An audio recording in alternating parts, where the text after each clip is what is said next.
প্রথম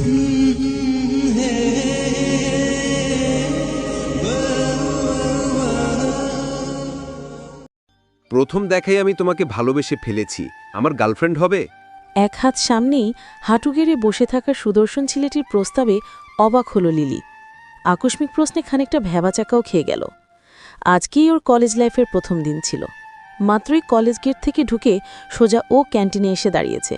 বসতেও পারেনি, তার আগেই কোথা থেকে একটা ছেলে উড়ে এসে ওকে প্রপোজ করে বসল, তাও আবার ক্যান্টিন ভর্তি লোকের সামনে। লিলি ছেলেটাকে খুঁটিয়ে খুঁটিয়ে পা থেকে মাথা পর্যন্ত দেখে নিল একবার। ব্ল্যাক জিন্সের সাথে হোয়াইট টি শার্ট পরা, পায়ে হোয়াইট হাইটপ স্নিকার, ডান হাতের কবজিতে ব্ল্যাক রোব ব্রেসলেট টাইপ কিছু একটা, মাথা ভর্তি ঝাঁকড়া চুল, ফর্সা গায়ের রং, বেশ লম্বাও। যখন লিলির দিকে ছেলেটা হেঁটে আসছিল তখন এক পলক ও ছেলেটার দিকে তাকিয়েছিল। ওর থেকেও প্রায় এক হাত লম্বা সে। সেই সময় তো আর জানত না এই সুদর্শন ছেলেটা ওকেই প্রপোজ করে বসবে। লিলি উসখুস করতে লাগল, জবাব দেওয়ার মতো কোনো শব্দই খুঁজে পেল না। একবার ভাবল অ্যাকসেপ্ট করবে, এত সুন্দর একটা ছেলেকে রিজেক্ট করাটা নেহাতি বোকামি। পরক্ষণই মনে হলো যদি এটা প্রাঙ্ক হয় তাহলে কলেজের প্রথম দিনই ওর বেইজ্জতি হয়ে যাবে। লিলিকে এরকম নিশ্চুপ হয়ে দাঁড়িয়ে থাকতে দেখে ছেলেটা বেশ বিরক্ত হলো। খানিকটা অধৈর্য হয়ে বলল, কি ব্যাপার, মিউট হয়ে আছো কেন? আমার প্রশ্নের অ্যান্সার দাও। থেকে ছেলেটা কথাটা বের করার সাথে সাথে ওর পাছায় কেউ ধরাম করে লাথি মারল। আকস্মিক আক্রমণের জন্য ছেলেটি প্রস্তুত না থাকায় উপুর হয়ে ফ্লোরে পড়ে গেল। ওর মাথা গিয়ে ঠেকল লিলির ঠিক পায়ের কাছে। লিলি হতবম্ব হয়ে গেল, তড়িৎ গতিতে দুকদম পিছিয়ে গেল। ব্যথায় ছেলেটির নাক মুখ কুঁচকে ফেলল। আক্রমণ করা ব্যক্তির চেহারা না দেখেই দাঁতে দাঁত চেপে উচ্চস্বরে চেঁচিয়ে বলল, অভিধার বাচ্চা, আবারও আমার ক্রাশের সামনে আমার বেইজ্জতি করলি। এই মেয়ের সাথে যদি আমার প্রেম না হয় তাহলে তোর নামে আমি একটা কুত্তা পুষব। ওদ্রিকের কথাটা বলতে দেরি হলো, কিন্তু পিছনে দাঁড়িয়ে থাকা মেয়েটি ওর পাছায় আরেকটা লাথি মারতে দেরি হলো না। লিলি আতঙ্কিত হয়ে মেয়েটির মুখপানে তাকালো। পরনে হোয়াইট লেগিংসের সাথে নেভি ব্লু কুর্তি, গলায় হোয়াইট স্কার্ফ পেঁচানো, ধবধবে সাদা গায়ের রং, চুলগুলো বব ক্যাটিং দেওয়া। বাম হাতে ওদ্রিকের মতোই সেম একটা ব্ল্যাক রোব ব্রেসলেট, ডান হাতের মুঠো একটা গল্ফ স্টিক। চেহারায় কেমন একটা গুন্ডা গুন্ডা ভাব। মেয়েটি লিলির দিকে তাকাতেই ভয়ে ও শুকনো ঢোক গিলল, কয়েক কদম পিছিয়েও গেল। এর মধ্যেই মেয়েটা চোয়াল শক্ত করে লিলির উদ্দেশ্যে বলে উঠল, এখান থেকে ভালোই ভালোই যাবে নাকি তোমার পাছায়ও এরকম একটা লাথি মারতে হবে? যাচ্ছি আপু। বলেই লিলি দৌড় মারল, এক দৌড়ে পগার পার। ওদ্রিক পিছনে হাত দিয়ে কোনোরকম উঠে বসল, অসহায় দৃষ্টিতে অভিধার দিকে তাকালো। হতাশা ভরা কণ্ঠে জিজ্ঞেস করল, তুই জীবনে কি আমাকে প্রেম করতে দিবি না? যেই মেয়েকেই পটানোর চেষ্টা করি তার সামনেই প্রেস্টিজ একেবারে পাংচার করে দিস। আমার লাভ লাইফে 13টা বাজানো ছাড়া তোর আর কোনো কাজ নেই? অভিধা ক্ষিপ্ত দৃষ্টিতে তাকালো ওদ্রিকের দিকে। গল্ফ স্টিকটাকে দুহাতের মুঠায় শক্ত করে চেপে ধরল, দাঁতে দাঁত চেপে বলল, এই গল্ফ স্টিকটা দিয়ে তোর পাছায় ঠাস ঠাস করে দুটো বাড়ি মারব। আপাতত এটাই আমার প্রধান কাজ। কিরে, এত জায়গা থাকতে তুই ফ্লোরে বসে আছিস কেন? পিছন থেকে ভেসে আসা আকস্মিক কথায় অভিধা ওদ্রিক দুজনেই ঘাড় ঘুরিয়ে তাকালো। ওদের থেকে কয়েক হাত দূরে হালকা গোলাপি চুড়িদার পরা একটা মেয়ে দাঁড়িয়ে আছে। মেয়েটার চেহারায় বিস্ময়ের ছাপ সুস্পষ্ট। মাথায় ঘন কালো কেশ, সেগুলো লম্বা কালো বেনুনিতে আবদ্ধ। বেনুনিটা কোমর ছাড়িয়েছে। গায়ের রং শ্যামবর্ণর হলেও চেহারার প্রত্যেক ভাজে ভাজে যেন স্নিগ্ধতার মায়া বিরাজমান। মেয়েটা এগিয়ে এসে ওদ্রিকের দিকে হাত বাড়িয়ে দিল। ওদ্রিক ওর হাত ধরে ফ্লোর থেকে কোনোরকম উঠে দাঁড়ালো। অবাক কণ্ঠে জিজ্ঞেস করল, তুই পড়ে গেলি কিভাবে? পড়িনি, ওই রাক্ষসী আমারে লাথি মাইরে ফালাইয়া দিছে। কে? অভি? হ্যাঁ, ও ছাড়া এই শহরে আর কোনো রাক্ষসী আছে নাকি? ওদ্রিকের কথাটাকে বিন্দুমাত্র পাত্তা দিল না অভিধা। গটগট করে হেঁটে গিয়ে পাশের টেবিলের একটা চেয়ারে ধপ করে বসে পড়ল। সেখানে দুটো মেয়ে আগে থেকে বসে খাবার খাচ্ছিল। অভিধাকে বসতে দেখে ওরা ওদের খাবারের বাটি হাতে নিয়ে সুরসুর করে ওখান থেকে কেটে পড়ল। ওদ্রিক আর অন্তেহাও এগিয়ে গেল টেবিলটার দিকে। চেয়ার টেনে বসতে বসতে অন্তিহা বলে উঠল, এমনি এমনি তো আর অভি তোকে মারেনি, আমি তোকে ভালো করেই চিনি। সত্যি করে বলতো, আবার কি কাণ্ড ঘটিয়েছিস? নতুন স্টুডেন্ট দেখে চুকচুকানি করতে গিয়েছিল। সুন্দরী মেয়ে দেখে তার প্রেম করার শখ হয়েছিল। মেয়েটার সামনেই পাছায় এক লাথি মেরে দিয়েছি। বেশ চিলমুড়ি কথাটা বলে উঠল অভিধা। ওদ্রিক খেপে গেল, বলল, এসব বলতে তোর লজ্জা? না, করছে না। আচ্ছা, তোর জন্য কি আজীবন আমাকে সিঙ্গেল থাকতে হবে? একদমই না। আজীবন কেন থাকতে হবে? যতদিন আমি সিঙ্গেল আছি ততদিন তুই আর উন্তিয়াহ সিঙ্গেল থাকবি। প্রেম করলে সবাই একসাথে করব, না হলে একজনও করব না। তাহলে আমিও ব্রেকআপ করে তোদের দলে নাম লেখাই? পরিচিত কণ্ঠস্বর শুনে তিনজনই তাকালো। ওদের আরেক বন্ধু স্রোত দাঁড়িয়ে আছে, সাথে ওয়েস্টার্ন ড্রেস পরিহিত একটা মেয়ে। মেয়েটা দুহাত দিয়ে স্রোতের এক হাত জোরে ধরে রেখেছে। তার সম্পূর্ণ চুলগুলো ব্রাউন কালার করা, চেহারা একটা বিদেশি ভাব। স্রোতের কথাটা কর্ণগোচর হতেই মেয়েটা কনুই দিয়ে ওর পেটে একটা গুঁতো মারল। মেকি রাগ দেখিয়ে আদো আদো কণ্ঠে বলল, বেবি, এইসব বললে কিন্তু আমি খুব রেগে যাব। এসে গেছে আরেক ঢঙ্গি মারানি। বিড়বিড় করে বললেও বন্যার কান অবধি কথাটা টিকি পৌঁছাল। ও কটমট করে তাকালো অদ্রিকের দিকে, ক্ষিপ্র কণ্ঠে জিজ্ঞেস করল, কি বললে তুমি? অদ্রিক মুখ ব্যাক করে দৃষ্টি অন্যদিকে ঘুরিয়ে নিল। এমন ভাব ধরল যেন প্রশ্নটা ও শুনেইনি। সিচুয়েশন সামলাতে গিয়ে অন্তিহা বলে উঠল, ওর কথা ছাড়ো বন্যা, ও তো যাতা বলে। তুমি এদিকে আসো, বসো এখানে। অন্তিহা ওর পাশের চেয়ারটা বন্যার বসার জন্যে টেনে দিল। চেয়ারে বসতে বসতে বন্যা বলে উঠল, ডোন্ট কল মি বন্যা। বন্যা নামটা খুবই ব্যাকডেটেড। কল মি ব্যান। অদ্রিক তর্জনী আর মধ্যমা আঙ্গুল কপালে ঠেকিয়ে স্লাইড করল। এই মেয়েটার কথাবার্তা শুনলেই ওর মেজাজটা গরম হয়ে যায়। যথাসম্ভব নিজের রাগটাকে কন্ট্রোল করল। ঠোঁটের কোণে মেকি হাসি ঝুলিয়ে স্রোতের উদ্দেশ্যে বলল, ভাই জাস্ট ইম্যাজিন, তোর গার্লফ্রেন্ডের নাম বন্যা না হয় যদি পন্না হতো, তাহলে তোকে ব্যান বাদ দিয়ে সাথে করে প্যান নিয়ে ঘুরতে হতো। কথাটা শুনে বন্যা রেগে বসা থেকে দাঁড়িয়ে গেল। স্রোত আর অন্তিহা কটমট করে অদ্রিকের দিকে তাকালো। এই ছেলে সবসময় বন্যার পিছনে লেগে থাকে, এক বিন্দু পরিমাণও সহ্য করতে পারে না মেয়েটাকে। বন্যা ঠোঁট ফুলিয়ে অভিমানী কণ্ঠে বলল, বেবি, তোমার বন্ধু সবসময় আমাকে অপমান করে। আমি এখানে আর এক মুহূর্তেও থাকব না। তোমাকে সরি বলছি বেবি, ওর কথা তুমি সিরিয়াসলি নিও না। দীর্ঘদিন সিঙ্গেল থাকতে থাকতে ওর মাথার তার সব ঢিলা ঢালা হয়ে গেছে, তাই মাঝে মধ্যেই উদ্ভট কথা বলে ফেলে। কথাটা বলে বন্যার হাত ধরে টেনে ওকে পুনরায় চেয়ারে বসিয়ে দিল স্রোত। অভিদা এতক্ষণে মুখ খুলল। অত্যন্ত বিরক্তিভরা কণ্ঠে বলে উঠল, আপনাদের আজাইরা বার্তালাপ শেষ হলে এখন কিছু খাওয়া যাক। ব্রেকফাস্ট করিনি, খিদে পেয়েছে আমার। সবাই চুপ হয়ে গেল। মুখ থেকে কেউ আরেকটা টু শব্দ বের করার স্পর্ধা দেখাল না। ওরা ভালো করেই জানে, খিদে পেটে অভিদার মাথা ফুটন্ত তৈলের মতো গরম হয়ে যায়। এই মুহূর্তে ওকে খ্যাপানামূলক কথা বললেই বিনা নোটিসে সবার পিছনে একটা করে লাথি মারবে। বারান্দা দিয়ে তড়িঘড়ি করে হাঁটছিল লিলি। অসাবধানতায় কারোর সাথে ধাক্কা খেল ও। দৃষ্টি তুলে তাকাতেই দেখল দুটো মেয়ে দাঁড়িয়ে আছে ওর সামনে। লিলি শুকনো ঢোক গিলল। আবার কোনো পাগলের খপ্পরে পড়ল কে জানে। মেয়ে দুটোর মধ্যে একজন বলে উঠল, তোমাকেই খুঁজছিলাম। কেন আপু? তোমার ভালোর জন্যে। মানে? মেয়েটা খপ করে লিলির হাত চেপে ধরল। লিলি ঘাবড়ে গেল। মেয়েটা ওর হাত ধরে টেনে নিয়ে গিয়ে ওকে ক্যান্টিনের জানলার পাশে দাঁড় করালো। অবিদাদের দেখিয়ে জিজ্ঞেস করল, ওদের চিনো? গুড। বেশি চেনার দরকারও নেই। ওদের থেকে যথাসম্ভব দূরত্ব বজায় রাখবে, না হলে তোমাকে বিপদে পড়তে হবে। কেন আপু? মেয়েটা লিলির কানের কাছে মুখ নিয়ে ফিসফিসিয়ে বলল, ওরা কেউ ভালো না, ভীষণ ডেঞ্জারাস। এই কলেজে ভর্তি হওয়ার পর থেকে এখন পর্যন্ত গোটা একটা বছর ওরা কলেজের স্টুডেন্ট থেকে শুরু করে প্রফেসর সবাইকে জ্বালিয়েছে। কমিটির লোক থেকে শুরু করে কলেজের আশেপাশের দোকানদার সবাই রীতিমতো ওদের জন্যে আতঙ্কে থাকে। ওদের দেখলেও তারা নিজেদের পথ বদলে ফেলে। কথাটা শুনে লিলির মুখ অটোমেটিক হাঁ হয়ে গেল।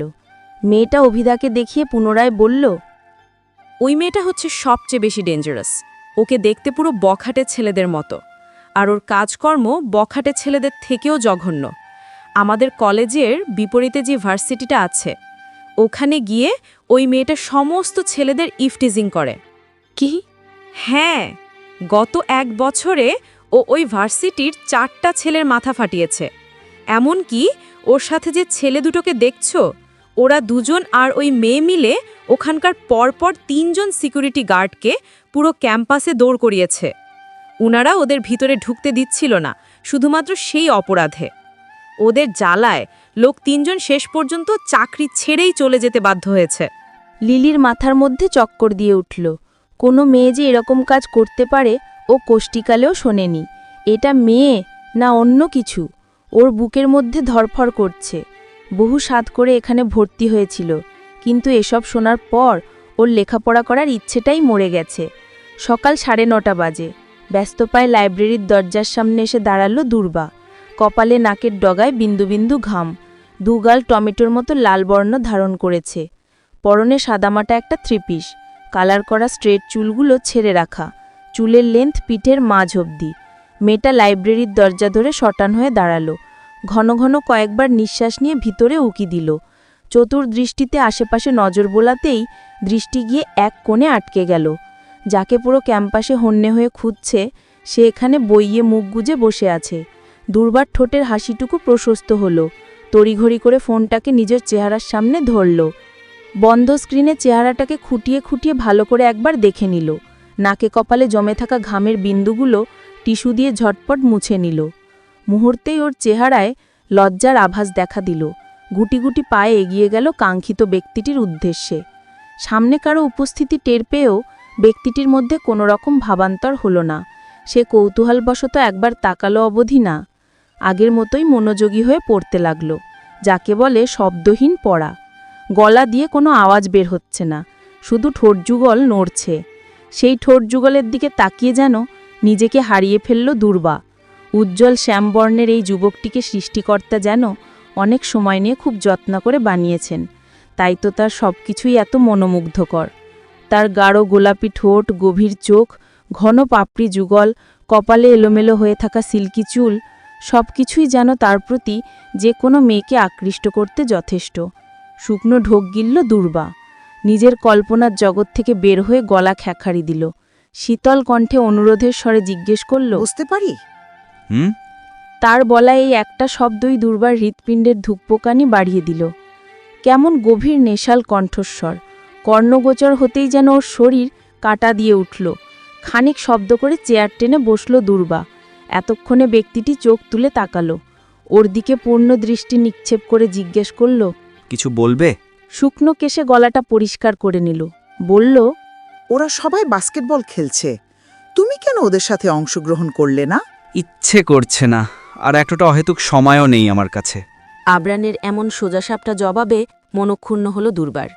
কিছু বলতে যাবে তার আগেই চিৎকার, চেঁচামেচির তীব্র শব্দে ওদের কর্ণকুহর ঝিনঝিন উলে উঠল। মুহূর্তেই একদল ছেলেপুলে লাইব্রেরিতে ঢুকে আবরানকে ঘিরে ধরল।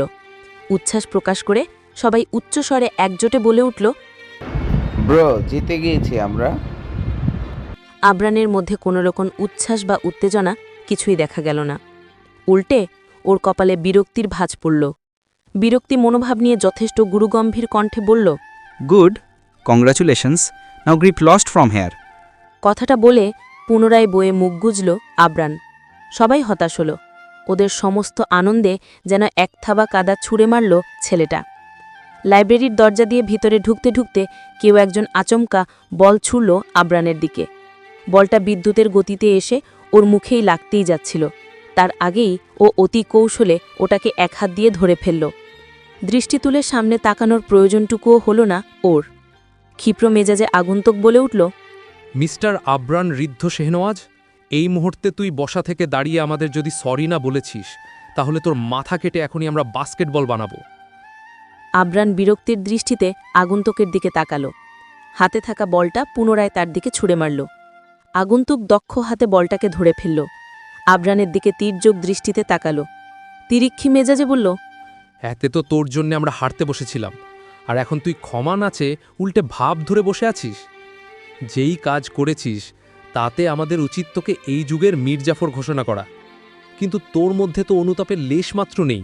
ছি, আমি আবার কি করলাম? তুই জানতিস না ওদের সাথে আমাদের এই টুর্নামেন্ট জেতাটা কতটা জরুরি? তারপরেও শেষ মুহূর্তে বেঁকে বসলি কেন? জানিস, তোর জন্য আজকে আমরা হেরে যেতাম, সবার সামনে আমাদের নাক কান কাটা যেত। সামান্য একটা গেমই তো, হেরে গেলে যেতি, এখানে নাক কান কাটা যাবার কি আছে? নির্লিপ্ত ভঙ্গিতে কথাটা বলে উঠল আবরান। আগন্তুক যেন এতে আরও ক্ষেপে গেল। এগিয়ে এসে টেবিলে 2 হাত রেখে ভর দিয়ে আবরানের দিকে ঝুঁকল। কঠিন গলায় বলল, আরাদ্র নিদ্রাফ মির্জা কখনো হারতে শেখেনি। গেম হোক বা অন্য কিছু, আমি অলওয়েজ সব কিছুতে টপ ছিলাম, আছি, থাকব। বলে সাপের মতো ফুসফুস করে নিঃশ্বাস নিতে লাগল আরাদ্র। রাগে ওর নাকের ডগা লাল হয়ে গেছে, কপালের রগগুলো ফুলে উঠেছে। ঘামে ভেজা চুলগুলো এলোপাথারি হয়ে কপালের সাথে লেপ্টে আছে। জার্সি ঘামে ভিজে একেবারে চুপচুপে হয়ে গেছে। এতক্ষণ রোদে থাকায় ফর্সা শরীরের কোথাও কোথাও র্যাশ বের হয়েছে। নাকের ডগার সাথে সাথে অতিরিক্ত রাগে পুরো চেহারাও লাল বর্ণ ধারণ করেছে। এই মুহূর্তে ওর রাগের কারণ আবরানের এমন উদাসীনতা। একে তো একটা ভুল করেছে, তার উপর এখন সরি না বলে উল্টে পরোয়াহীন ভাব নিয়ে বসে আছে। ভার্সিটির গণ্ডিতে প্রবেশ করার সাথে সাথে ছেলে মেয়েদের পাখা গজায়, আর যখন তারা জুনিয়র থেকে সিনিয়র হয়ে যায় তখন তারা নিজেদের গ্যাংস্টার ভাবতে শুরু করে। এখানেও তার ব্যতিক্রম নয়। এই ভার্সিটির প্রত্যেক বর্ষে মিনিমাম 100খানে গ্যাং আছে। এরা কেউ বন্দুকধারী ক্ষমতাশালী মাফিয়া না, সাধারণ স্টুডেন্টই সবাই। তাও একে অপরের সাথে ঝামেলা, রেষারেষি, হাতাহাতি, মারামারিতে এরা লেবাসধারী গুন্ডাদের থেকে কোনো অংশে পিছিয়ে নেই। শুরুতে লেখাপড়ার ইন্টেনশন নিয়ে সবাই এখানে আসলেও এখন লেখাপড়া ব্যতীত এরা অনেক কিছুই করে। এই তো গতকালকেরই ঘটনা। আরাদ্রদের এক ফ্রেন্ডের সাথে ওদের বর্ষেরই অন্য একটা টিমের ছেলের সাথে আচমকা ধাক্কা লাগে। দুজনেই তাড়াহুড়োই ছিল। অসাবধানত বশতেই ধাক্কাটা লেগে গিয়েছিল, কিন্তু সেটা নিয়ে দুজনের মধ্যে কথা কাটাকাটি থেকে শুরু করে মানামারি পর্যন্ত হয়ে যায়। দুজনেই নিজেদের দোষ স্বীকার করতে নারাজ, আবার একে অপরকে দোষ স্বীকার না করিয়ে ছাড়তেও নারাজ। অবশেষে দুদল মিলে সিদ্ধান্ত নিল একটা বাস্কেটবল টুর্নামেন্টের আয়োজন করা হবে। সেখানে যারা হারবে তারা সবার সামনে 2 হাঁটু গেড়ে বসে হাত জোর করে ক্ষমা চাইবে। সব ঠিকঠাকই ছিল, কিন্তু লাস্ট মিনিটে এসে আবরান বেঁকে বসল। এসব সিলি শর্ত, প্রতিযোগিতা, এগুলোতে বরাবরই ওর জিরো ইন্টারেস্ট। একজন দক্ষ বাস্কেটবল প্লেয়ার হলেও ও এসব অহেতুক জিনিসে নিজের ট্যালেন্ট এবং কাইম কোনোটাই ওয়েস্ট করে না। আর আরাদ্র হচ্ছে ওর সম্পূর্ণ বিপরীত। কেউ একবার আরাদ্রকে চ্যালেঞ্জ করলে ও সেই চ্যালেঞ্জে উইন না হওয়া পর্যন্ত ক্ষান্ত হয় না। এই যেমন আজকেই আবরান 1000বার মানা করার পরেও আরাদ্রকে থামানো যায়নি। ওদের দলে আবরান, আরাদ্র, সানানার হৃদান্তই একমাত্র বাস্কেটবলের দক্ষ প্লেয়ার। বাকিরা জাস্ট খেলার নিয়মটা জানত। আবরান বেঁকে বসায় সানানার হৃদান্তই ছিল আরাদ্রের শেষ ভরসা। কিন্তু খেলার শুরুতেই ইচ্ছাকৃত ফাউল করে ওদের দুজনকে ইনজোর্ড করে দিল প্রতিপক্ষ টিম। তার কিছুক্ষণ পর আরাদ্রও পায়ে আঘাত পেল। সবাই ভেবে নিয়েছিল ওরা হেরে যাবে। একমাত্র আরাদ্রই নিজের লক্ষ্যে স্থির ছিল, আর ইনজোর্ড পা নিয়ে লক্ষ্য এবং জেদ দুটোই পূরণ করে ছেড়েছে।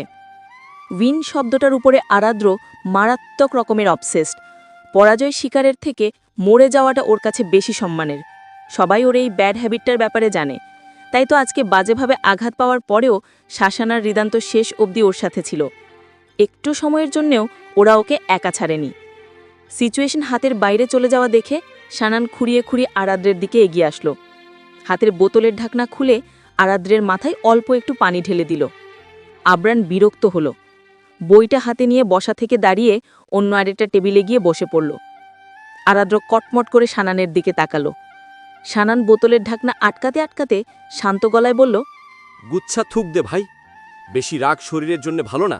কথাটা বলা মাত্রই আরাদ্র সানানের দিকে তাকিয়ে থু উচ্চারণ করল।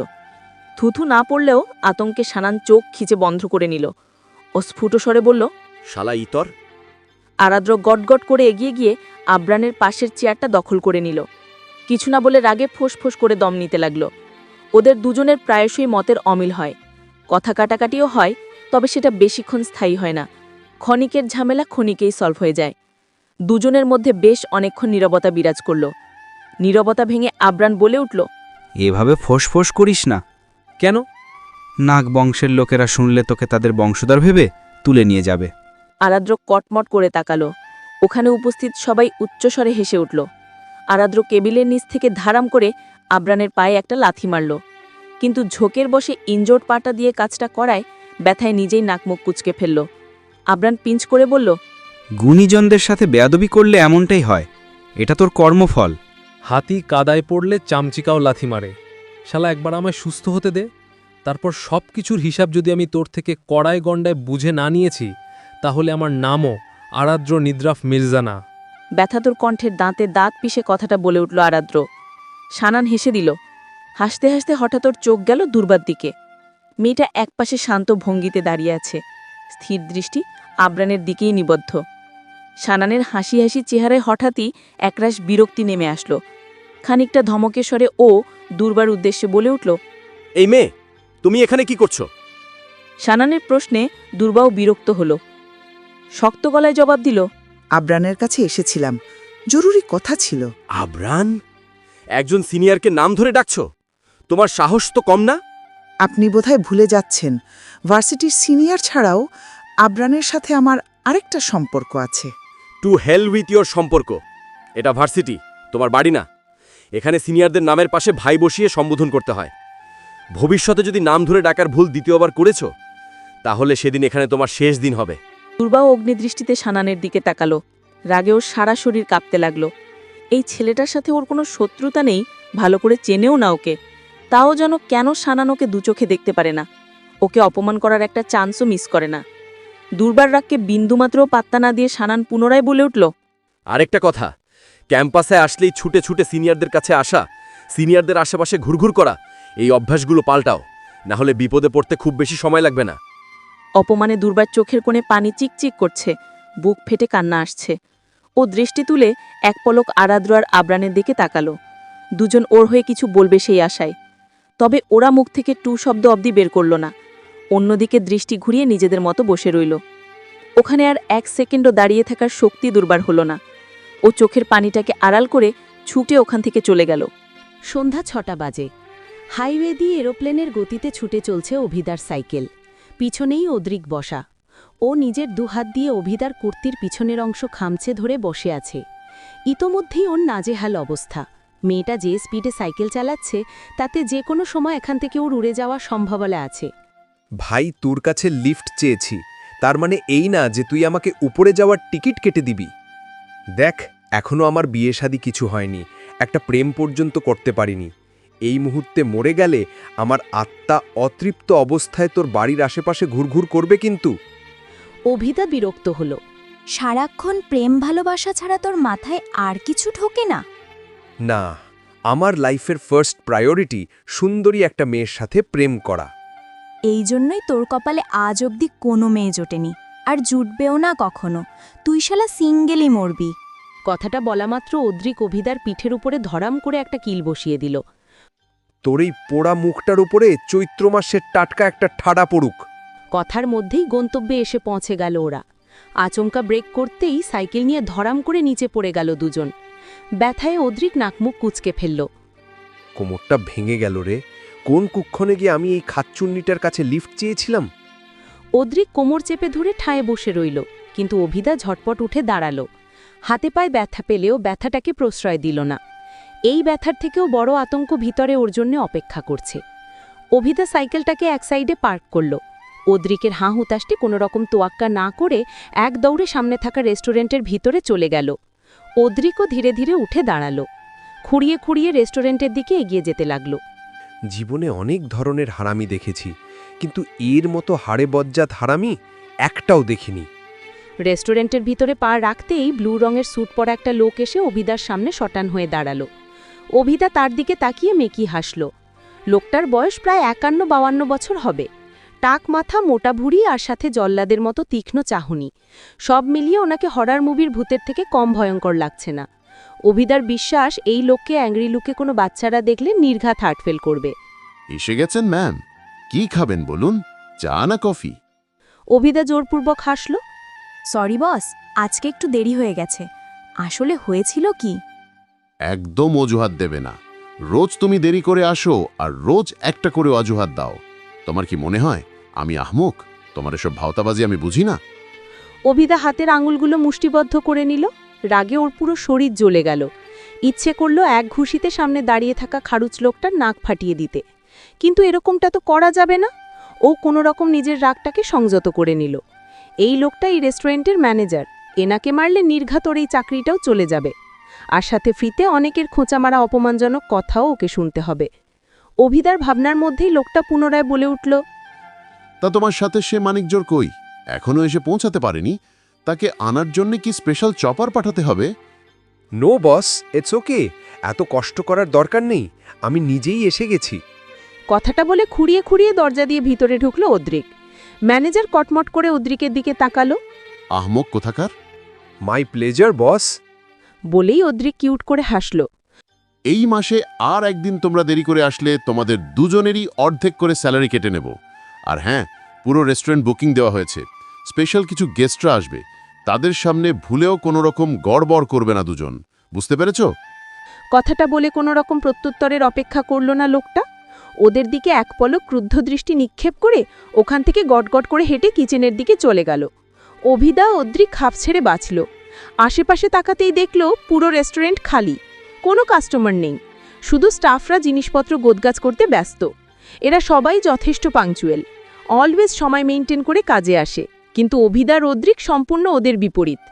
ওরা 2 মাস হলো এখানে জয়েন করেছে, কিন্তু আজ অবধি একদিনও সময় মতো কাজে এসে পৌঁছাতে পারেনি।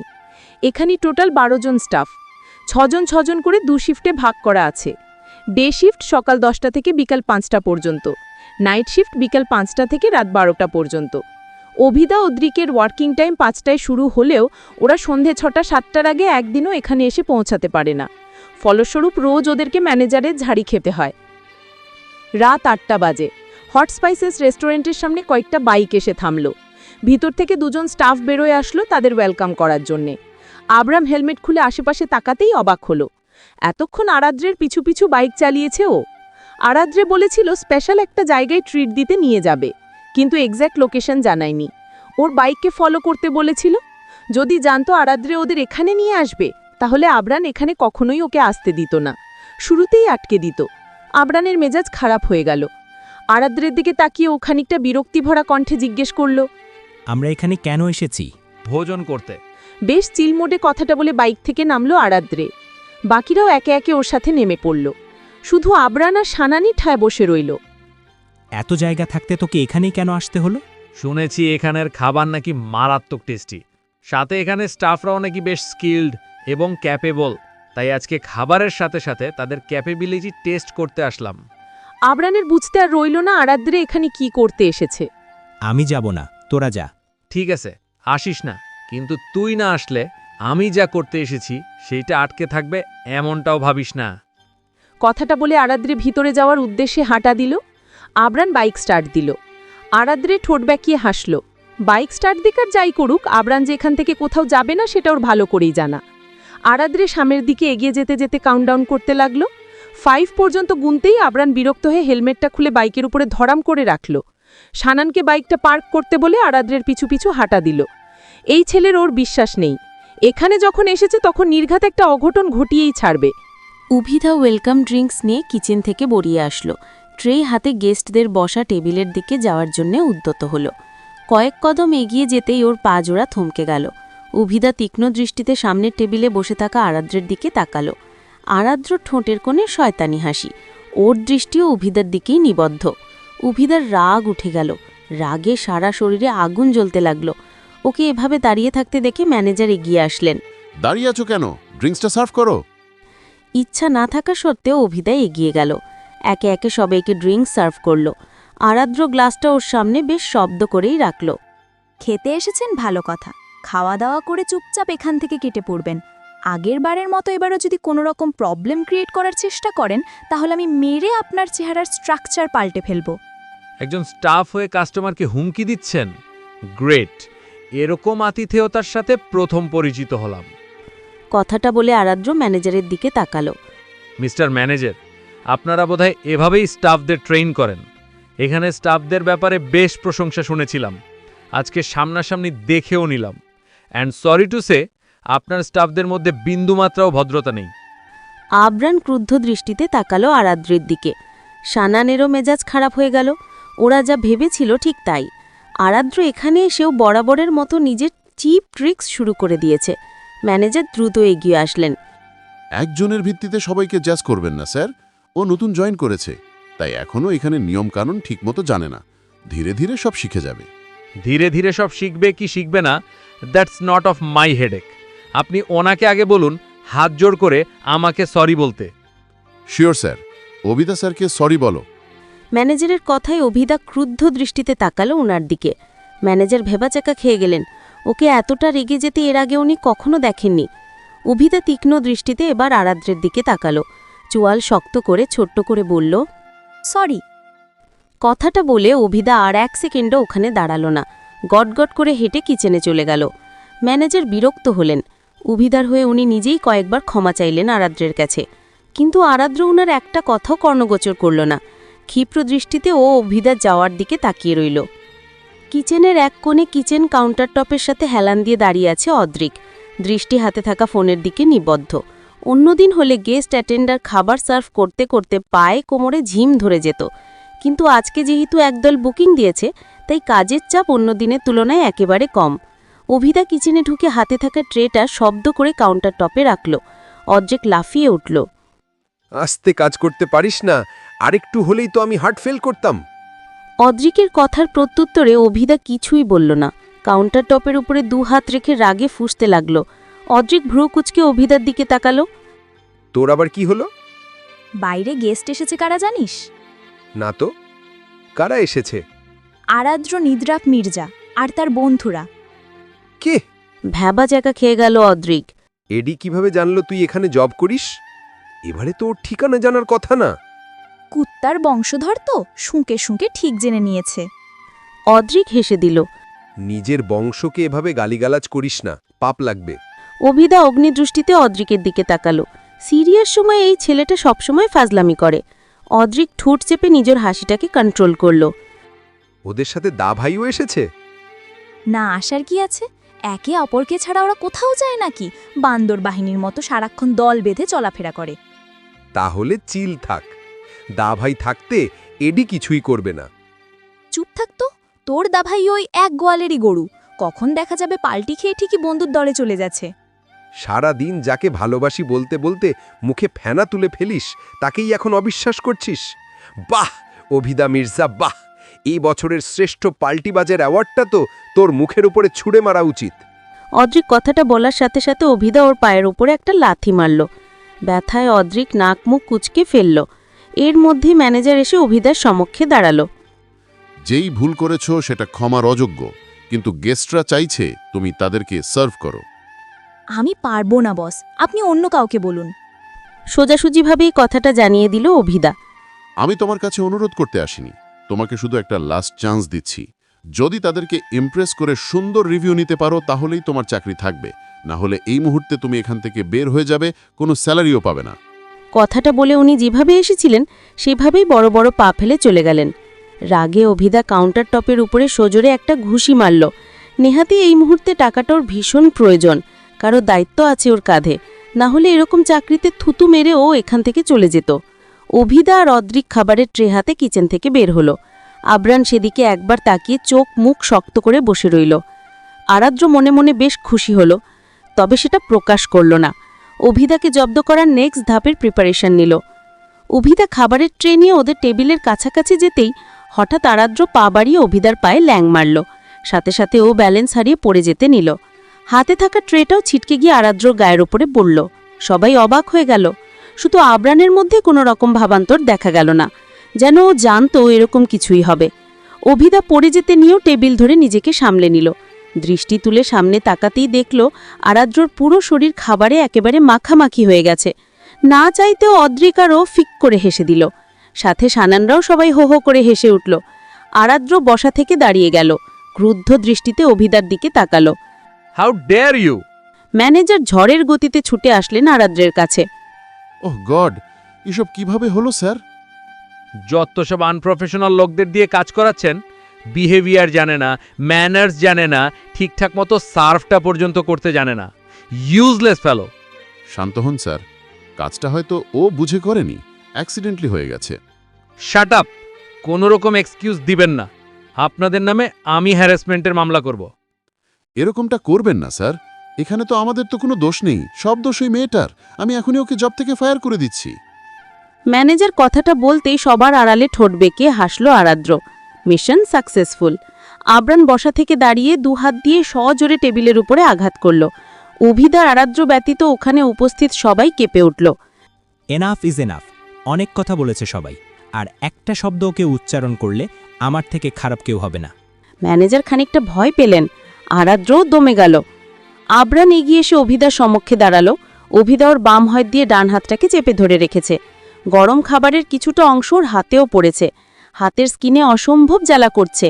ওর আঘাতপ্রাপ্ত হাতটা আবরান মুঠোবন্দি করে নিল। উল্টে পাল্টে ভালো করে একবার পর্যবেক্ষণ করে নিল। বেশি লেগেছে। অভিটা আবরানের থেকে হাত ছাড়িয়ে নিল।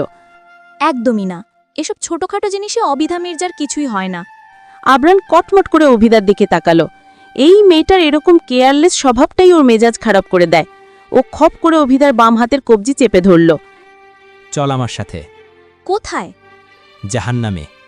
কথাটা বলে আবরান অভিদার হাত ধরে টানতে টানতে ওখান থেকে বেরিয়ে চলে গেল। আরাদ্র কোমরে হাত দিয়ে ফোঁস করে নিঃশ্বাস ছাড়ল। বুকে পেটে অসম্ভব জ্বালা করছে ওর। যদিও গায়ে লেদারের জ্যাকেট ছিল, কিন্তু খাবারগুলো মারাত্মক গরম ছিল। তাও যে ওর উদ্দেশ্য পূরণ হয়েছে এতেই ও সন্তুষ্ট। হৃদান্ত এগিয়ে আসলো আরাদ্রের দিকে। ঠিক আছিস? ইয়াপ, আমার আবার কি হবে? কথাটা বলে আরাদ্র পকেট থেকে ওয়ালেট বের করলো। ওয়ালেট থেকে ক্রেডিট কার্ডটা বের করে হৃদান্তের দিকে বাড়িয়ে দিল। তোরা ডিনার করে বিল দিয়ে আয়, আমি বাসায় যাচ্ছি, ফ্রেশ হতে হবে। আরাদ্র ওখানে আর 1 সেকেন্ডও দাঁড়ালো না, বড় বড় পা ফেলে রেস্টুরেন্ট থেকে বেরিয়ে গেল। অদ্রিক গিয়ে আচমকা ম্যানেজারের নাক বরাবর কয়েকটা ঘুষি মারল। আচমকা আক্রমণে কাহিল হয়ে ম্যানেজার বেচারা চিত হয়ে ফ্লোরে পড়ে গেল। অদ্রিক ওনার দিকে এক পালক বিরক্তির দৃষ্টি নিক্ষেপ করে কোনো কিছু না বলেই গটগট করে হেঁটে ওখান থেকে বেরিয়ে গেল। ওর পিছু পিছু সানানো বেরিয়ে গেল। হৃদান্ত বিরক্ত হলো। এই জন্যই ও অভিদাকে 2 চোখে দেখতে পারে না। ওই একটা মেয়ের জন্য সবসময় ওদের কোনো না কোনো ঝামেলায় পড়তে হয়।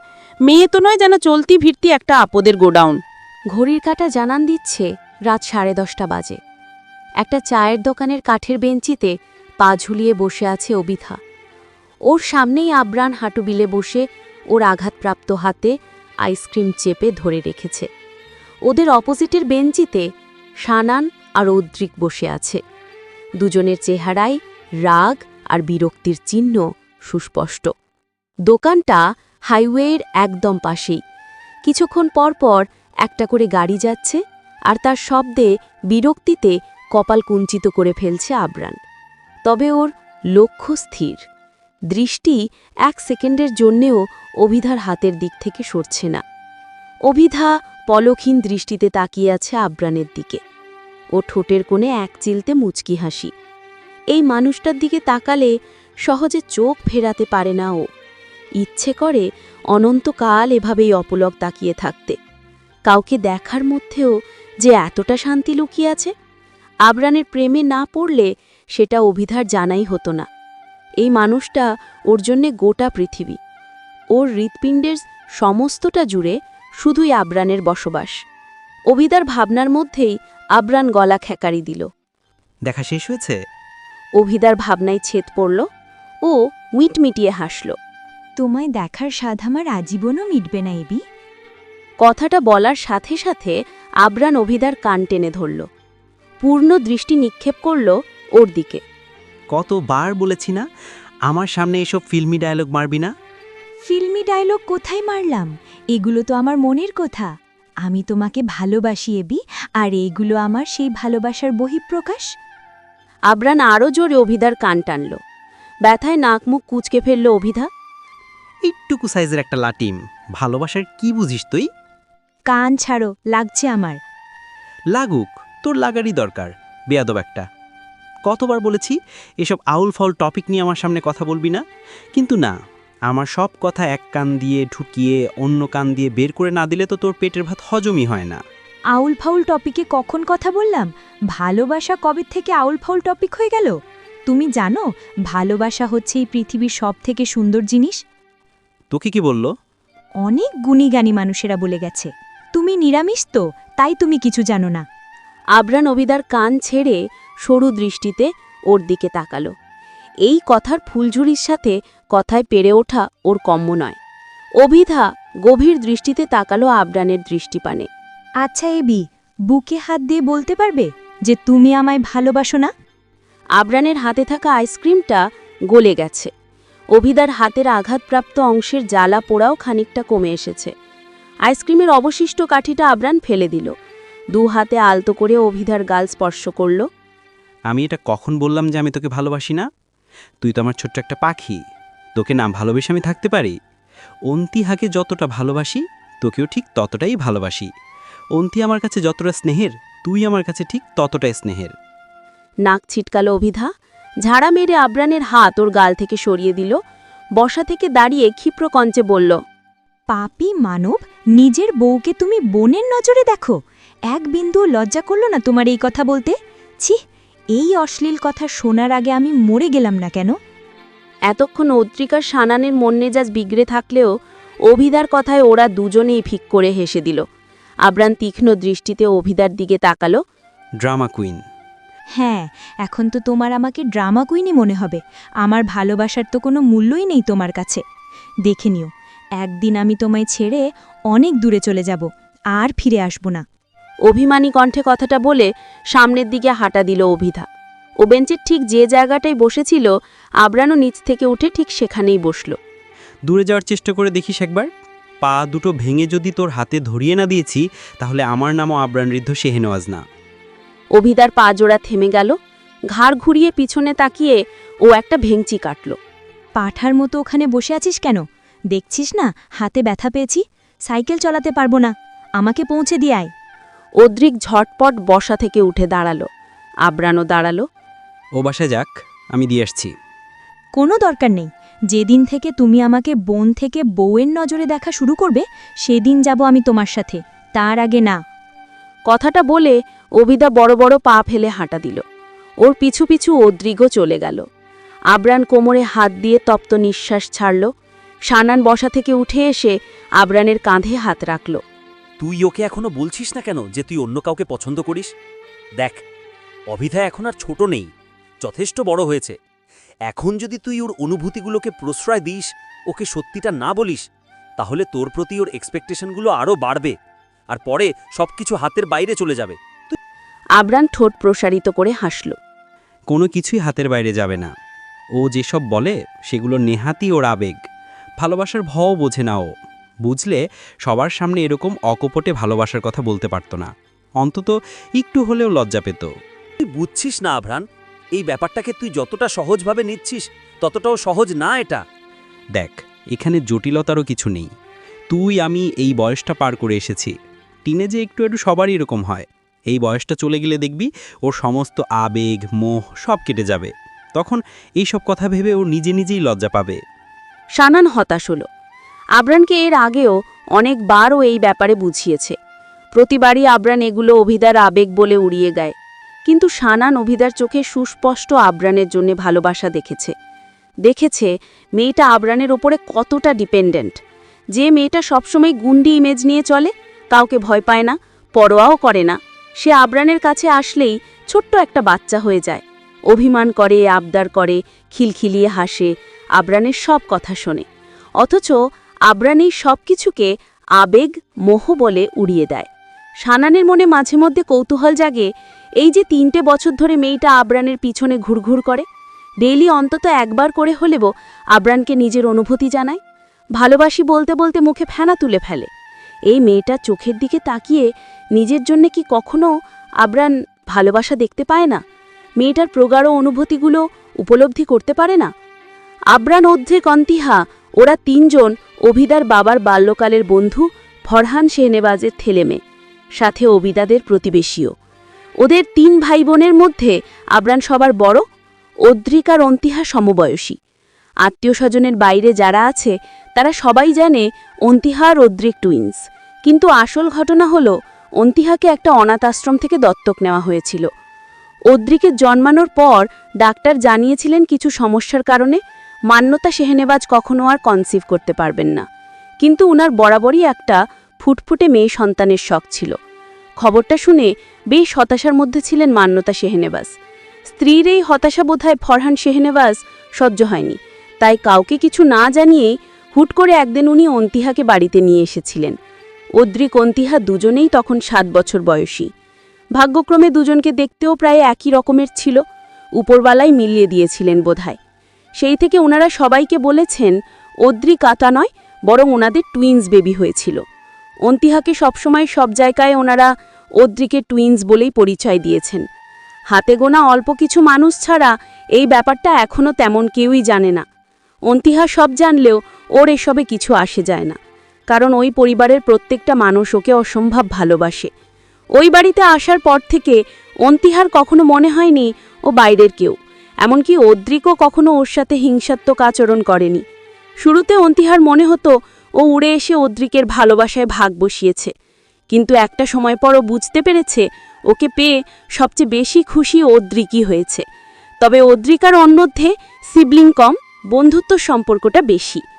আবরান, আরাদ্র, অভিধা, অন্তিহা, অদ্রিক ওরা সবার বেড়ে ওঠা একই জায়গায়। অন্তিহা ছাড়া ওদের সবার জন্মস্থানও ওখানে। ছোটবেলা থেকে একে অপরকে চোখের সামনে বড় হতে দেখেছে সবাই। অভিধার, আরাদ্র ছাড়া ওদের সবার একে অপরের সাথে বেশ ভালোই বন্ডিং। অভিধার, আরাদ্র সম্পর্কে ভাই বোন হলেও ওদের দুজনের সাপ নেউলের মতো শত্রুতা। একজন আরেকজনের ছায়াও দেখতে পারে না। ওদের মা নীলাশা মির্জা যতদিন বেঁচে ছিলেন ততদিন অবধি সব ঠিকঠাকই ছিল। অভিধার যখন 5 বছর বয়স তখন নীলাশা মির্জাকে মার্ডার করা হয়। সেই থেকেই আরাদ্র আর অভিধার মধ্যে ঝামেলার অভ্যুত হয়। আরাদ্র মনে করে ওর মায়ের মৃত্যুর জন্য অভিধা দায়ী, আর অভিধা মনে করে আরাদ্র সবার অ্যাটেনশন পাওয়ার জন্যে ওকে ইচ্ছে করে সবার সামনে ভিলেন সাজিয়েছে।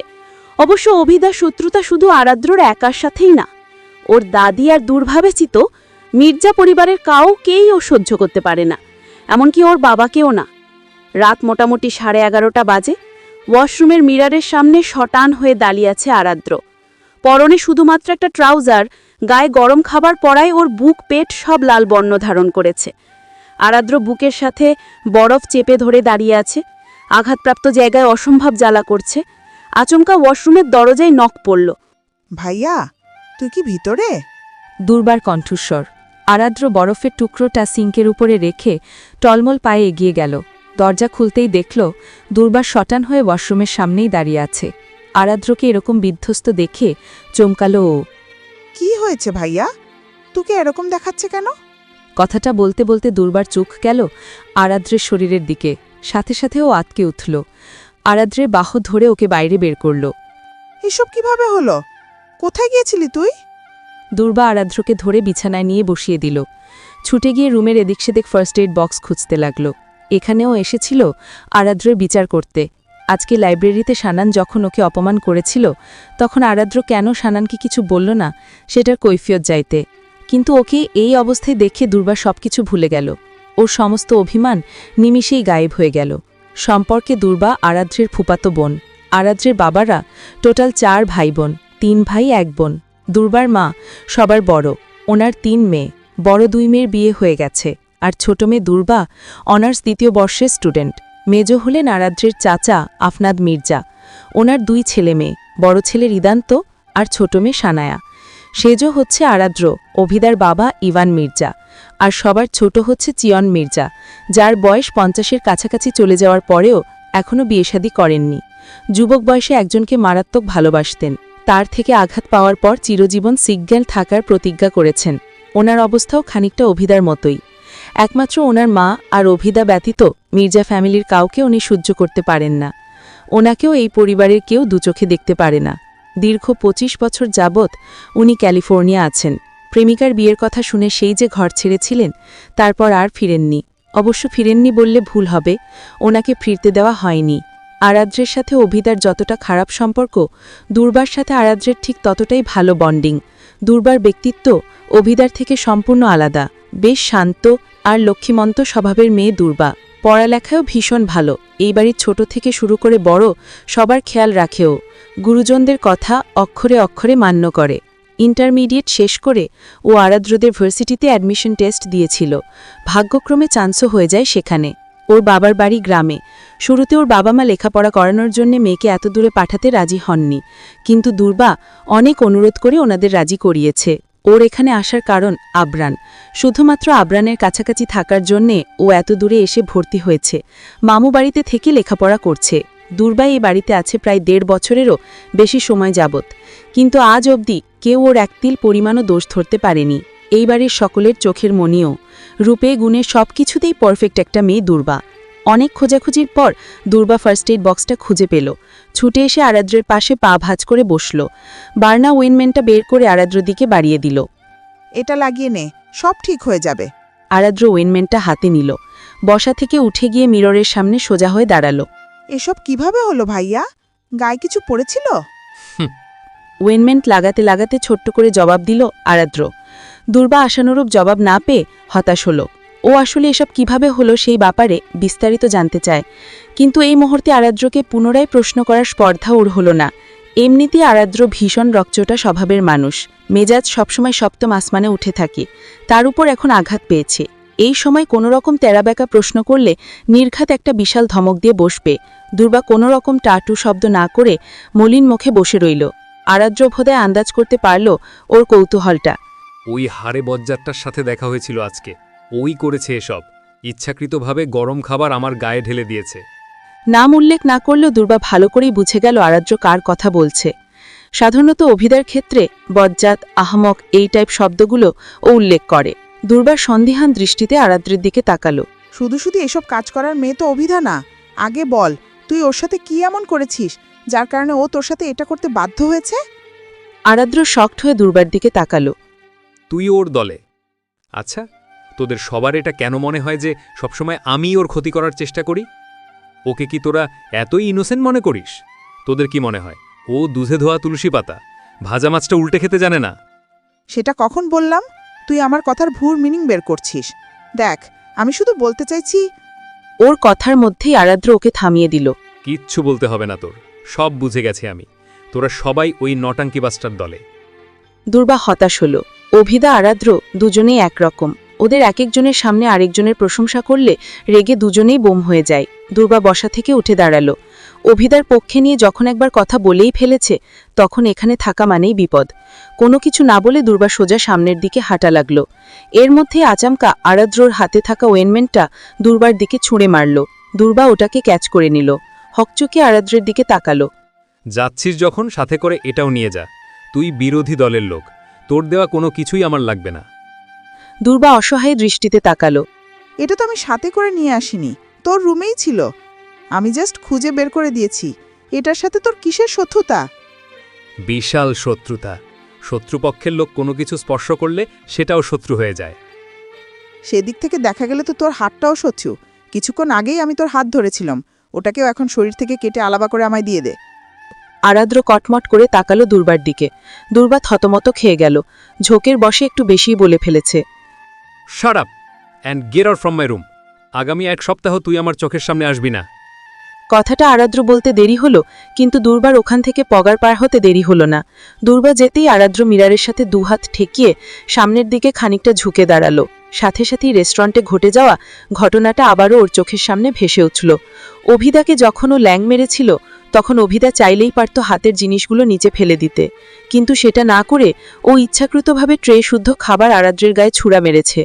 আরাদ্র শুধু চেয়েছিল অভিদার হাত থেকে জিনিসগুলো পড়ে যাতে ভেঙে যায়, আর ওকে যেন চাকরিচ্যুত করা হয়, কিন্তু নিজের চাল এভাবে নিজের উপরেই উল্টো পড়ে যাবে সেটা ধারণাও পড়েনি। রাগে আরাদ্রের কপালের রগগুলো ফুলে উঠল, চোখ জোড়া অসম্ভব লাল হয়ে গেল। ও শরীরের সর্বশক্তি দিয়ে সামনে থাকা মিররে একটা পাঞ্চ করল। সাথে সাথে মিররের কাজগুলো ঝনঝন শব্দ তুলে কয়েক টুকরোয় বিভক্ত হয়ে ছড়িয়ে ছিটিয়ে পড়ল ফ্লোরে। আরাদ্রের হাতও খানিকটা কেটে গেল, ফিনকি দিয়ে রক্ত বের হতে লাগল। আরাদ্র সেদিকে বিন্দু মাত্র তোয়াক্কা করল না। ক্রুদ্ধ কণ্ঠে দাঁতে দাঁত পিষ্টে করে বলল, Abhidha Mirza, you have to pay for this. বিশাল এক ময়লার স্তূপের পাশে এসে সাইকেল থামাল অদ্রিক। অভিধা এক লাফে সাইকেল থেকে নেমে দাঁড়ালো। অদ্রিক নাক মুখ কুঁচকে ফেলল। বাজে গন্ধে ওর শরীর গুলি উঠল। পেটের খাবারগুলো বমি হয়ে বেরিয়ে আসতে চাইল। এখানে তুই কিভাবে থাকিস? সবাই যেভাবে থাকে সেইভাবে। কথাটা বলে অভিধা হাঁটা দিল। ময়লার স্তূপের ঠিক অপোজিটেই সরু একটা গলি। সেই গলি দিয়ে ও ভিতরে ঢুকে গেল। অদ্রিকও সাইকেল নিয়ে ওর পিছু পিছু হাঁটা দিল। ২৫০ পরিবার নিয়ে গড়ে ওঠা ছোট একটা বস্তি এটা। হিন্দু, মুসলিম, বৌদ্ধ, খ্রিস্টান এই ৪ ধর্মের লোকদেরই বসবাস এখানে। অদ্রিক অভিধার পিছু পিছু হাঁটছে। এর আগেও ও কয়েকবার এই জায়গায় এসেছে, তবে ভিতরে ঢোকেনি। সরু একটা কাঁচা রাস্তা, তার দুপাশে একচালা টিনের ঘর। প্রত্যেকটা ঘরের মাঝখানে মাত্র ১ আঙুল সমান গ্যাপ। সেই গ্যাপটুকুতেও ময়লা আবর্জনা, কচু গাছ, জংলি গাছপাতায় ভরপুর। মশা, মাছি, পোকামাকড়ের রাস্তা না এটা। অদ্রিক নাক মুখ কুচকে হাঁটছে। অভিদা ঘাড় ঘুরিয়ে একবার অদ্রিকের দিকে তাকালো। আবছা আলোতে ওর কুচকে রাখা চেহারাটা স্পষ্ট দেখা যাচ্ছে। অভিদা মৃদু হাসল। তোকে আর আসতে হবে না, তুই ফিরে যা, আমি একাই যেতে পারবো। কথাটা বলে ও অদ্রিকের থেকে সাইকেলটা নেওয়ার জন্য এগিয়ে গেল। অদ্রিক ওকে থামিয়ে দিয়ে বলল, না থাক, আমিও যাব। অনেক বছর হলো মার্থা আন্টির সাথে দেখা হয় না, সুযোগ যখন হয়েছে একবার দেখা করে আসি। নির্দিষ্ট গন্তব্যে এসে থামল অদ্রিক এবং অভিদা। দোচালা টিনের ঘর, সামনেই খোলা একটা বারান্দা। বারান্দায় হলুদ লাইট জ্বলছে। লাইটের আলোতে জং ধরা ভাঙাচোরা টিনগুলো স্পষ্ট দেখা যাচ্ছে। টিনের চালে পাতা জমে পচা গন্ধ বের হচ্ছে। বারান্দার স্যাঁতস্যাঁতে মেঝেতের একপাশে মাটি দিয়ে মুরগির খোপ বানানো। অদ্রিক পুনরায় নাক কুচকাল। এগিয়ে গিয়ে সাইকেলটা বারান্দার এক কোণে রেখে দিল। অভিদা দরজায় নক করল। কয়েক সেকেন্ডের মাথায় এক কিশোরী এসে দরজা খুলল। অভিদার দিকে তাকিয়ে স্বভাবসুলভ মুচকি হাসল। অদ্রিক ভ্রু কুচকে তাকাল। 3 বছরেরও অধিক আগে দেখেছিল এই মেয়েটাকে, তখন একেবারে বাচ্চা ছিল। আনুমানিক ওর বয়স এখন প্রায় 15 বছর হবে, তবে এখনও বাচ্চাদের মতোই লাগছে। পরনে 3/4 প্যান্ট, গায়ে টি-শার্ট, পিঠ ভর্তি চুল, সিমস্যাম চেহারা গঠন, হলদে ফর্সা গায়ের রং, গলায় একটা ক্রস ঝুলছে। অদ্রিকের দিকে নজর পড়তেই মেয়েটা খানিকটা জড়সড় হয়ে দাঁড়ালো। তুমি রোজলিন, রাইট? রোজলিন উপর নিচ মাথা ঝাঁকিয়ে হ্যাঁ সূচক জবাব দিল। খুব ছোটবেলায় দেখলেও অদ্রিকের চিনতে ওর খুব একটা বেগ পেতে হলো না। একসময় অদ্রিক নামটা ওর জন্যে বিশাল বড় আতঙ্ক ছিল। ছোটবেলায় প্রচুর মেরেছে এই ছেলেটা ওকে। একবার ও ভুল করে অদ্রিকের একটা গাড়ি ভেঙে ফেলেছিল, তাই অদ্রিক পানি ভর্তি বালতিতে ওর ঘাড় চেপে ধরে ওকে আচ্ছা মতো চুবিয়েছিল। তারপর আবার এটাও বলে ধমকেছিল এই কথাও কাউকে বললে ওর গলা টিপে মেরে ফেলবে। যেদিন ওরা মির্জানের থেকে বের হয়ে এসেছিল সেদিন সবচেয়ে বেশি খুশি রোজলিন হয়েছিল। মনে প্রাণে দোয়া করেছিল এই খচ্চর ছেলেটার চেহারা জীবনেও যাতে ওকে দেখতে না হয়। অদ্রিক দুহাত প্যান্টের পকেটে গুজে রোজলিনের দিকে খানিকটা ঝুঁকল। ক্রূর হেসে জিজ্ঞেস করল, আমায় চিনেছ? রোজলিন পিছিয়ে গেল। ন কে আপনি? ঠোঁট বেঁকিয়ে হাসল অদ্রিক। কিছু বলতে যাবে তার আগেই ভিতর থেকে ক্লান্ত অসুস্থ কণ্ঠে কেউ প্রশ্ন ছুড়ল, কে এসেছে রোজলিন? আপুর এসেছে, আর সাথে একটা লোক। কথাটা বলে রোজলিন সাইডে সরে গেল। অদ্রিক অভিদা ব্যস্ত পায়ে ভিতরে ঢুকল। কণ্ঠের উৎস ধরে দুজন সেদিকে এগিয়ে গেল। ঘরটার মধ্যে ছোটখাটো দুটো শোবার রুম আর সামনের খানিকটা অংশ খোলা, যেখানে এক কোণে প্লাস্টিকের দুটো চেয়ার রাখা এবং মাঝখানে একটা মাদুর বিছানো। অভিদা অদ্রিক ডান পাশের রুমে ঢুকতেই বিছানায় মাঝবয়সী একজন মহিলাকে শোয়া অবস্থায় দেখল। মহিলাটির বয়স আনুমানিক 45-46 বছর হবে, কিন্তু 70 বছরের বৃদ্ধার মতো তার চামড়ায় ভাঁজ পড়েছে। শুকিয়ে শরীর একদম বিছানার সাথে লেগে গেছে। মাথায় একটাও চুল নেই, চেহারা একদম মুচড়ে গেছে। উনাকে এই অবস্থায় দেখে ব্যথিত হলো অদ্রিক। কত সুন্দরী, স্মার্ট, স্টাইলিশ ছিলেন ইনি এক সময়। উনার দিকে একবার তাকালে চোখ ফেরানো যেত না সহজে। অদ্রিকের এখনও মনে আছে ছোটবেলায় ও মার্থা গোমেজকে তুন্দিরি আন্টি বলে ডাকত। তখন ওর কিছু কিছু শব্দ জিভে আটকাত, সঠিকভাবে উচ্চারণ করতে পারত না। ধীরে ধীরে উচ্চারণ ঠিক হলেও সেই ডাকটার সংশোধন হয়নি। মির্জানিরে থাকার শেষ দিন অবধি অদ্রিক উনাকে তুন্দিরি আন্টি বলেই ডেকেছে। অতীত ভাবতেই বুকটা ভারী হয়ে আসলো অদ্রিকের। এগিয়ে গিয়ে মার্থা গোমেজের পাশে বসল। উনার এক হাত ওর 2 হাতের মুঠোয় নিয়ে জিজ্ঞেস করল, কেমন আছো তুন্দ্রি আন্টি? অদ্রিক বাবা, তোমাকে এভাবে দেখতে হবে কখনো ভাবিনি আন্টি। অদ্রিকের কথায় প্রত্যুত্তরে কিছুই বলতে পারলেন না উনি। নীরবে শুধু ড্যাব ড্যাব করে তাকিয়ে রইলেন ওর দিকে। নীলাশা মির্জাকে জোর করে তুলে এনে বিয়ে করেছিলেন ইভান মির্জা। শুরুতে নীলাশা মির্জা এই বিয়েটা মেনে নেননি, আর না ইভান মির্জাকে স্বামী হিসেবে মেনেছিলেন। ইভান মির্জার সাথে এক ছাদের নিচে থাকতেও ইচ্ছুক ছিলেন না উনি। বেশ কয়েকবার পালিয়ে যাবারও চেষ্টা করেছিলেন। তাতে যখন সফল হতে পারেননি তখন লাগাতার সুইসাইড অ্যাটেম্প্ট করা শুরু করেছিলেন। ওনার এসব কর্মকাণ্ডে হতাশ হয়ে গিয়েছিলেন ইভান মির্জা। বাধ্য হয়ে মার্থা গোমেজকে একটা এজেন্সির থেকে হায়ার করতে হয়েছিল ওনাকে। নীলাশা মির্জার দেহরক্ষী প্লাস দেখাভালার জন্য মার্থাকে রাখা হয়েছিল। মার্থা খ্রিস্টধর্মীয় ছিল। বাবা মা মারা যাবার পর একজন পাদ্রী উনাকে আশ্রয় দিয়েছিলেন। তার কাছে উনি বড় হয়েছিলেন। উনার যখন 20 বছর বয়স তখন সেই পাদ্রীও মারা যায়। বাধ্য হয়ে মার্থাকে চাকরির সন্ধানে নামতে হয়। ওনার যাওয়ার মতো আর কোনো জায়গাও ছিল না। তাই উনি নীলাশা মির্জার দেহরক্ষী হিসেবে ইভান মির্জার বাগানবাড়িতে পার্মানেন্টলি থাকার সিদ্ধান্ত নেন। সময়ের সাথে সাথে ইবান মির্জা আর নীলাশা মির্জার মধ্যে সবকিছু ঠিক হয়ে যায়। শুরুতে নীলাশা মির্জা মাঠটাকে দেখতে না পারলেও ধীরে ধীরে ওনাদেরও বন্ধুত্ব হয়ে যায়।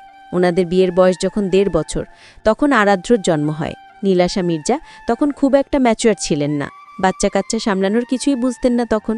তাই আরাধ্রর সব দায়িত্ব এসে করে মার্থার কাঁধে। নীলাশা মির্জার দেহরক্ষী থেকে মার্থা আরাধ্রর ন্যানির দায়িত্বে বহাল হন। আরাধ্র হওয়ার পরপরই ওনারা বাগানবাড়ি ছেড়ে মির্জানিরে শিফট হন। আরাধ্রর বয়স যখন 6 বছর, তখন অভিধার জন্ম হয়। অভিধাকেও উনিই কোলেপিঠে করে মানুষ করেছেন। মাঝখানে শুধু অজান্তেই ছোট্ট একটা ভুল করে ফেলেছিলেন, কাউকে ভালোবেসে ফেলার ভুল। দীর্ঘদিন মির্জা বাড়িতে থাকতে থাকতে ইবান মির্জার সেক্রেটারির সাথে ওনার একটা ভালোবাসার সম্পর্ক গড়ে উঠেছিল। দীর্ঘ কয়েক বছর যাবৎ ছিল সেই সম্পর্ক।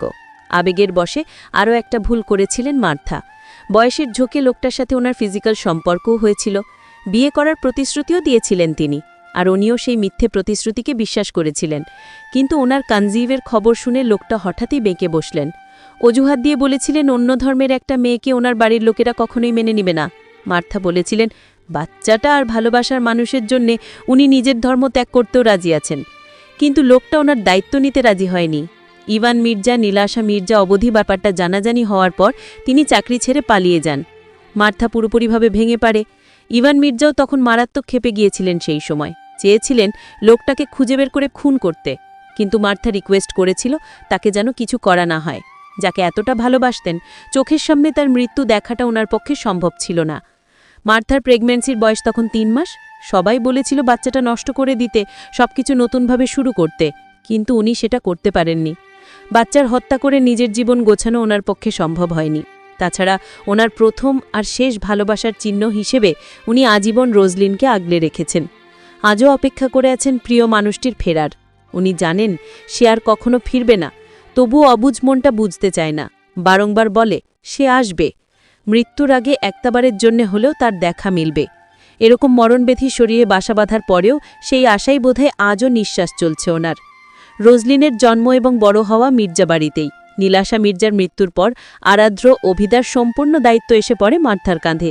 উনি নিজের সমস্ত সুখ দুঃখ ভুলে শুধু ওই 3 জনকে মানুষ করায় ব্যস্ত হয়ে পড়েন।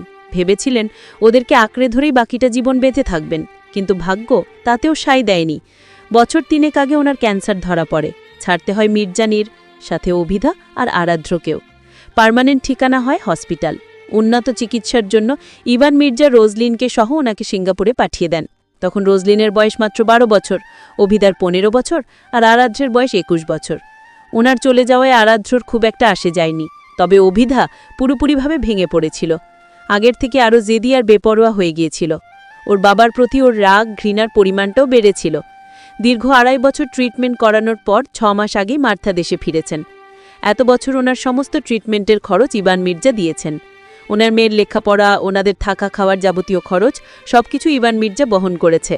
কিন্তু এত চিকিৎসার পরেও ফলাফল 0। জীবনের শেষ সময় মৃত্যুর প্রহর গুঞ্জেন এখন মার্থা। দেশে আসার পর ইভান মির্জা চেয়েছিলেন ওনাকে আর রোজলিনকে আবারও মির্জানিরে ফিরিয়ে নিয়ে যেতে, কিন্তু মার্থা এখন আর কারো উপরে বোঝা হয়ে থাকতে চায় না। ইভান মির্জা এত বছর যা করেছেন সেটাই ওনার জন্য অনেক। ওনার নিজের জমানো কিছু টাকা ছিল, সেটা দিয়ে উনি এখানে এই বাড়িটা কিনেছেন। যতদিন নিঃশ্বাস চলছে ততদিন অবধি এখানেই থাকার সিদ্ধান্ত নিয়েছেন। ইয়াং বয়সে বেশ কিছু টাকা জমিয়ে রেখেছিলেন। এত বছর সেগুলোর প্রয়োজন পড়েনি। ভেবেছিলেন সেই টাকা দিয়েই সংসার খরচ চালাবেন, কিন্তু তারও দরকার হয়নি। রোজলিনের লেখাপড়া, বাজার খরচ, ওনার ওষুধ সবকিছুর খরচই এখন অভিধা দেয়। কয়েকবার এসব করতে উনি মানা করেছিলেন অভিধাকে, কিন্তু মেয়েটা ভীষণ একরক্ষ। একবার যেটা করার সিদ্ধান্ত নেই সেটা করেই ছাড়ে। অবশ্য রোজলিনও কিন্ডারগার্ডেনের কিছু বাচ্চার টিউশনই পড়ায়। মাস শেষে সমস্ত টাকা অভিধার হাতে তুলে দেয়। তবে অভিধা সেখান থেকে 1 পয়সাও আজ অবধি খরচ করেনি। পুরো টাকাটা রোজলিনের অ্যাকাউন্টে রেখে দিয়েছে, যদি ভবিষ্যতে ওর কোনো কাজে লাগে সেই আশায়। ঘড়ির কাঁটা জানান দিচ্ছে সকাল 9:45 বাজে। দুর্বা আর রিদান্তের মা দিমি মির্জা মিলে টেবিলে ব্রেকফাস্ট গোছাচ্ছেন। 2 জন হেল্পিং হ্যান্ড ওনাদের সাহায্য করছেন। এই বাড়িতে ব্রেকফাস্ট করার সঠিক সময় সকাল 9টায়। এই সময়ের আগে খাবার রেডি না হলে ইভান মির্জা দক্ষযোগ্য বাধায়। বলা বাহুল্য অভিধা ব্যতীত এই পরিবারের সবাই ইভান মির্জাকে জমের মতো ভয় পায়। ওনার সমস্ত কথা অক্ষরে অক্ষরে মেনে চলে। ওনার কথাই এই বাড়িতে শেষ কথা। অবশ্য আরাধ্র ওনাকে ভয় পায় না, তবে ভীষণ ভালোবাসে আর শ্রদ্ধা করে। বাবা অন্তপ্রাণর। ইভান মির্জার সমস্ত আদেশ উপদেশ ওর কাছে নীতিবাক্যের মতো। আজ অবধি ওনার কোনো কথার অবাধ্য হয়নি ও। আরাধ্রের জন্য ওর বাবা ওর পুরো পৃথিবী। ইভান মির্জার ক্ষেত্রেও ঠিক তাই, ছেলেকে চোখে হারানোনি। আজ অবধি আরাধ্রকে একটা ধমকও দিতে হয়নি ওনাকে। আরাধ্রের জন্য কখনো কারো কাছে ওনাকে মাথা নত করতেও হয়নি, বরং সব জায়গায় সব ক্ষেত্রে সর্বদা ওনার ছেলে ওনাকে প্রাউড ফিল করিয়েছে। সবাই হাতে হাতে কাজ করতে ব্যস্ত, কারোরই ডানে বামে তাকানোর সময় নেই। ঘেমে নিয়ে গেছেন এক একজন। মিমি মির্জা মুখটা প্যাঁচার মতো বানিয়ে রেখেছেন। বড়লোক বাড়িতে বিয়ে করছিলেন আরামায়েশে জীবন কাটানোর জন্যে, কিন্তু কাজ করতে করতে অর্ধেকের বেশি জীবন রান্নাঘরেই কেটে গেছে। চেয়েছিলেন রাজরানী হতে, কিন্তু পোড়া কপালের জন্য চাকরানি হয়ে গেছেন। আশা করেছিলেন ওনার ছোট্ট একটা সংসার হবে, সেখানে যেভাবে ইচ্ছে সেভাবে থাকবেন, যা ইচ্ছে তাই করবেন, নিজের মর্জির মালিক হবেন। কিন্তু ওনাকে এখন জয়েন্ট ফ্যামিলিতে থাকতে হচ্ছে। শাশুড়ি, দেবরের ছেলে মেয়ে, ননদের মেয়ে, সবাইকে ওনার একটা হাতে সামলাতে হচ্ছে। এত বড় একটা সংসার সামলাতে গিয়ে উনি হিমশিম খাচ্ছেন। মাঝে মধ্যে ওনার ইচ্ছে করে বাড়িঘর ছেড়ে দূরে কোথাও পালিয়ে যেতে, কিন্তু কোথায় বা যাবেন? ওনার বাবার বাড়ির ভাঙাচুরা ঘর দেখলেই তো ওনার গা গুলিয়ে ওঠে। ওই মুরগির খোপে মানুষ থাকতে পারে? মাঝে মধ্যে উনি এইটা ভেবেই অবাক হন যে একসময় উনি ওই জুড়োথুবু মার্কা ঘরে থাকতেন। দরজায় কলিং বেল বাজার শব্দে দুর্বার পাজোড়া থেমে গেল। ও তড়িৎ গতিতে এগিয়ে গেল। দরজা খুলতেই দেখল সামনে অন্তিহা দাঁড়িয়ে আছে। দুর্বা অবাক হলো। অন্তিহা খুব একটাই বাড়িতে আসে না, আর অভিদা না থাকলে তো একেবারেই আসে না। দুর্বা অন্তিহার দিকে তাকিয়ে ভ্রু নাচল। কি ব্যাপার অন্তিরানী? সূর্য আজকে কোন দিক থেকে উঠল? এত সকাল সকাল শেহনেবাজ বাড়ির রাজকন্যার মির্জা বাড়িতে পদার্পণ ঘটল যে? স্বভাবসুলভ মিষ্টি করে হাসল অন্তিহা। মির্জাবাড়ির রাজকন্যা জরুরি তলব করেছে। তার প্রয়োজনীয় কিছু জিনিসপত্র যাওয়ার সময় তিনি নিয়ে যেতে ভুলে গিয়েছেন। সেগুলো টাইমলি পৌঁছে দিতে না পারলে আমার গর্দান যাবে। কথাটা মিমি মির্জার কর্ণগোচর হতে মিমি মির্জা ঝড়ের গতিতে ছুটে আসলেন। তিনি আদেশ করলেন আর তুমি ওর ড্যাং ড্যাং করে লাফাতে লাফাতে চলে আসলে? ওর জিনিসপত্র ডেলিভারি করা ছাড়া তোমার আর কোনো কাজ নেই? ঠোঁটের হাসিটুকু মিলিয়ে গেল অন্তিহার। ঘাবড়ে গেল। এই মহিলাকে এমনিতেই মারাত্মক ভয় পায় ও। যথাসম্ভব উনাকে এড়িয়ে চলারও চেষ্টা করে, কিন্তু উনার কি সমস্যা কে জানে। অভিদা আর অন্তিহার সাথে ঝগড়া করার একটা সুযোগও মিস করেন না উনি। সুযোগ পেলেই উড়ে আসেন ওদের কটু কথা শোনানোর জন্যে। অন্তিহার থেকে কোনোরকম প্রত্যুত্তর না পেয়ে মিমি মির্জা আরও ক্ষেপে গেলেন। শোনো মেয়ে, এই বাড়িতে দুটো জোয়ান ছেলে আছে, যখন তখন এখানে আসবে না, বুঝেছ? আমার বাড়িতে কে আসবে আর কে আসবে না সেটাও কি এখন তুমি ঠিক করবে বড় বউ? রাশভারী বয়স্ক মহিলা কণ্ঠে কথাটা ভেসে আসতেই আত্মারাম খাঁচা ছাড়া হয়ে গেল মিমি মির্জার। কথাটির উৎস ধরে সবাই সিঁড়ির দিকে তাকালো। আটপৌড়ে সাদা শাড়ি পরিহিত একজন বয়স্ক মহিলা সিঁড়ি দিয়ে নামছেন। বয়স মোটামুটি ৭১-৭২ বছরের আশেপাশে হবে। চোখে মোটা ফ্রেমের চশমা, মাথার চুলগুলো খোঁপা করা, গলায় চেইন, হাতে মোটা একজোড়া বালা। চেহারায় আভিজাত্যের ছাপ সুস্পষ্ট। চোখের তীক্ষ্ণ চাহনি মিমি মির্জার দিকে নিবদ্ধ। শাড়ির আঁচলে মোটা একগুচ্ছ চাবি ঝুলছে। ওনার প্রত্যেকটা পা ফেলার সাথে সাথে চাবির গুচ্ছগুলো ঝনঝন করে শব্দ করে উঠছে।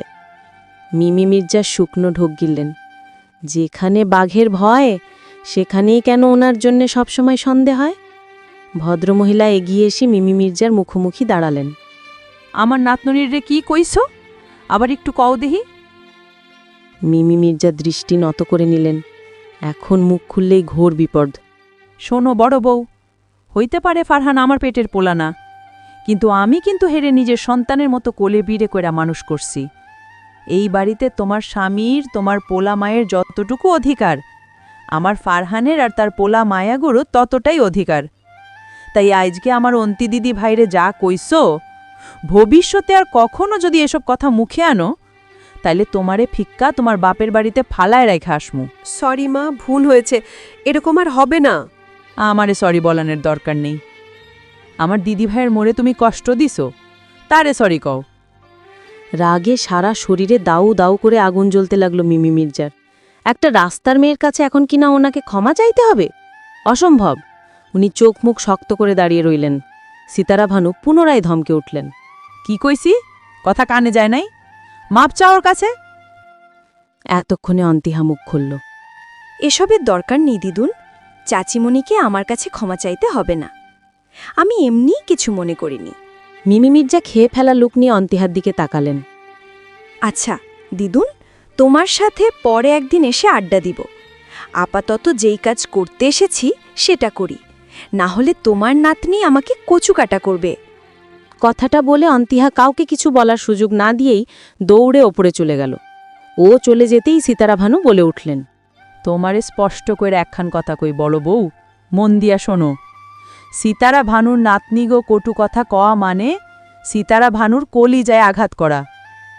আর আমার কলিজায় যারা আঘাত করতে চায় তাগো আমি কি অবস্থা করি সেটা নিশ্চয়ই তুমি ভালো কইরেই জানো। মিমি মির্জা কিছু বলার স্পর্ধা দেখালেন না। ইভান মির্জার পরে এই বাড়ির দ্বিতীয় ত্রাস ওনার শাশুড়ি। ভদ্রমহিলার বয়স হয়েছে, কিন্তু এখনও তেজ যায়নি।